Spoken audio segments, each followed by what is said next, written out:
Hi అండి, easy trick for 13 table. మనం నెంబర్స్లో reversal రాసుకోవాలి. 1 2 3 4 5 6 7 8 9 అని.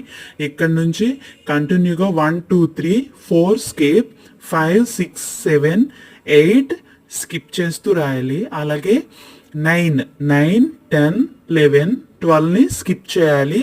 ఇక్కడ 13 130 ఇలా రాసింది మనం యాజ్ టీజ్గా 13 టేబుల్లో యాడ్ చేసుకోవడమే.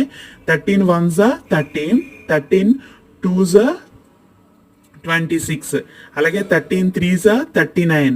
యాజ్ టీజ్గా ఈ విధంగా అయితే 13 టేబుల్ అయితే ఉంటుందండి.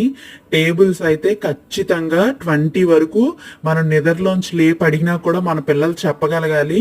అలాగే 13 1s నుంచి చెప్పాలి. అలాగే డౌన్ టు ఎర్త్ 13 10s నుంచి కూడా కింద నుంచి కూడా మనం టేబుల్స్ అనేది నేర్పించాలండి.